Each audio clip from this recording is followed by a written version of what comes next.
Bonjour, je m'appelle Gwenola Bonfré, je suis astrologue et thérapeute. En plus des consultations que je donne, j'anime également des stages en week-end en astrologie créative et j'enseigne le courant humaniste de Dan Rudyard.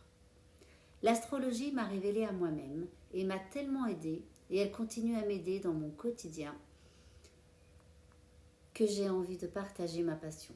Elle est un outil qui aide à se connaître, à réfléchir, à mieux se comprendre, à mieux comprendre les autres. Un outil de connaissance de soi avec l'objectif de mieux se conduire et mieux conduire son destin.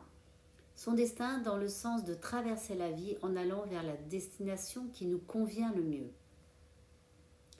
L'astrologie est un art, celui de l'interprétation. C'est la capacité à accompagner, à aider en consultation, à révéler son propre potentiel à la personne que je reçois, bien sûr, pour mieux maîtriser ses choix dans des moments de doute ou de décision à prendre. Les transits planétaires, c'est-à-dire les interrelations entre les planètes, nous rappellent que tout est cycle et les cycles nous rappellent que rien ne dure et que tout est en constant changement. Voilà pourquoi l'astrologie nous invite aussi à philosopher, afin d'adoucir la réalité des choses et des chocs parfois inévitables. Dans cette vidéo de 10 minutes environ, je propose de commencer avec cette phrase. La liberté, c'est toujours la liberté de celui qui pense autrement. Rosa Luxembourg.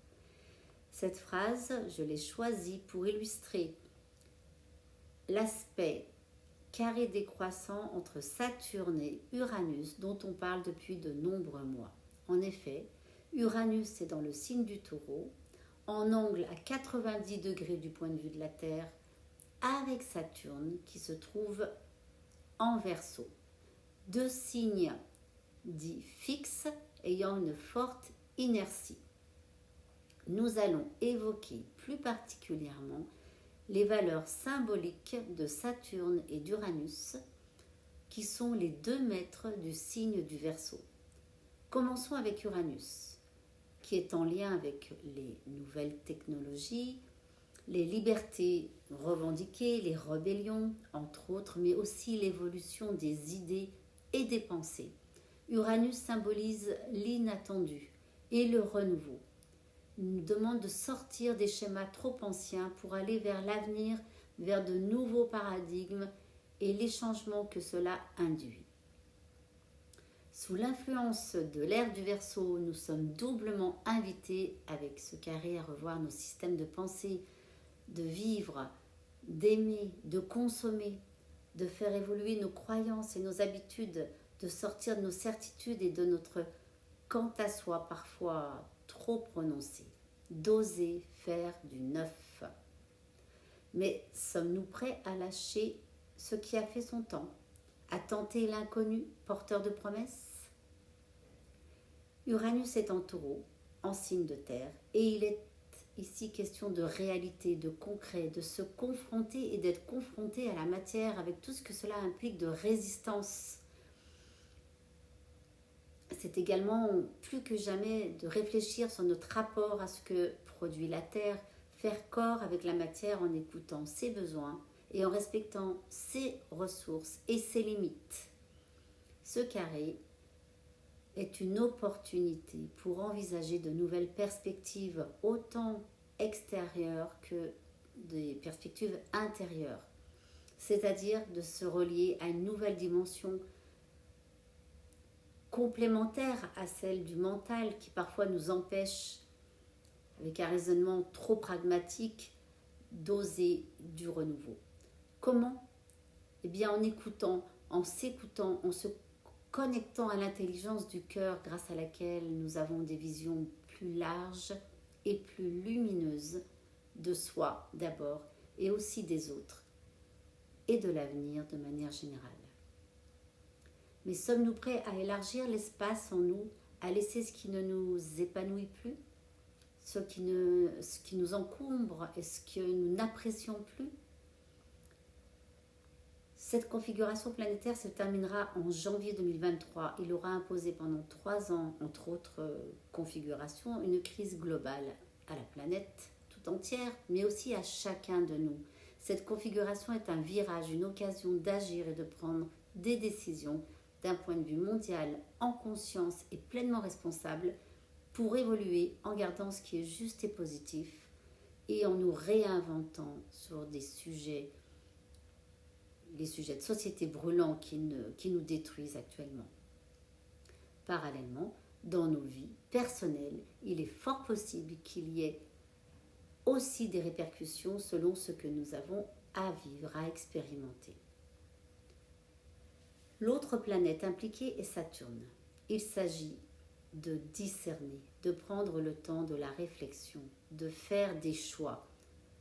Le temps de réfléchir à nos besoins actuels, Saturne offre l'occasion de développer une autonomie intérieure et extérieure, une attitude plus responsable face à la vie, à changer de regard et d'observer les mobiles des ambitions de chacun d'entre nous. D'autre part, il questionne et insiste sur ce qui nous limite. Il faut de la volonté, il faut le souhaiter et devenir le plus possible maître de sa vie, tenir les rênes plutôt que d'être chahuté. Cela signifie se replacer au cœur de son thème, en d'autres termes, au cœur de soi. Sat de Saturne en sanskrit signifie vérité. Être vrai et authentique avec soi-même, c'est loin d'être facile. C'est même déstabilisant et ceci est normal et humain car nous sommes incarnés et nous avons besoin de stabilité et de nous sécuriser. Mais il nous est demandé aussi de sortir de nos précarés, d'équilibrer, d'actualiser nos besoins en tenant compte des changements en cours dans la société et dans nos vies personnelles. Le carré formé par Saturne et Uranus signifie qu'il y a une énorme tension. Uranus, le changement, et Saturne, la résistance. C'est comme un élastique étiré à son maximum qui demande de réveiller ce qui doit être réveillé en nous et collectivement. À chacun de se poser la question du quoi. Sinon, le risque, ce serait de subir et que les choses s'imposent en étant mal préparées. C'est une des difficultés de Saturne Une des difficultés de Saturne est de bloquer, de durcir, de cristalliser ce qui est en place par peur de l'inconnu ou par non-acceptation du changement et de l'évolution. Demandez la question qu'on peut se poser ici est comment réduire l'écart entre ce que j'ai et ce que je souhaite. Est-ce cohérent? Est-ce un objectif atteignable? Suis-je satisfait de ce que je fais, de mon mode de vie? Sinon, est-ce que je fais le nécessaire pour que les choses soient différentes? Et qu'est-ce que je suis prêt à laisser pour y arriver? En résumé, avec ce carré Saturne-Uranus, nous devons regarder ce qui nous fige ou nous empêche.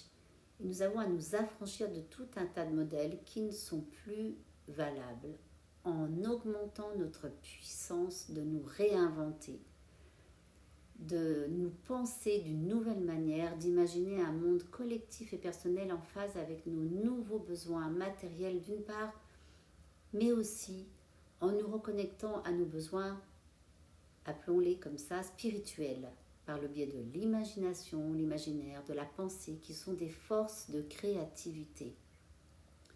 Être créatif, c'est contacter la joie et la confiance en soi. En effet, nous avons ce pouvoir en chacun de nous car nous ne sommes pas qu'un corps et nous avons un esprit et une conscience pour envisager notre mieux-être à plus long terme. Je termine en citant à nouveau la phrase de Rosa Luxembourg. La liberté, c'est toujours la liberté de celui qui pense autrement. Où en sommes-nous avec cette liberté de penser nos vies? Osons-nous au moins nous poser la question et ne laissons pas nos rêves nous échapper. Il y a d'autres disciplines telles que le yoga, le qigong, la méditation qui aident à la maîtrise de soi, à prendre du recul, à nous relier à quelque chose de plus vaste, à donner du sens à nos vies et à ouvrir notre cœur pour voir encore plus loin. Toutes ces pratiques sont en évolution certaine et c'est une bonne nouvelle. Mais le plus difficile, c'est l'application de nos intentions au quotidien. Le plus difficile, c'est la mise en pratique de nos résolutions. Pour cela, il nous faut bien sûr de la vigilance, de la persévérance, mais aussi du courage. Et faut-il prendre aussi la peine de les chercher, de les trouver en soi pour pouvoir les appliquer réellement et vraiment. N'hésitez pas à partager vos commentaires si cela vous inspire.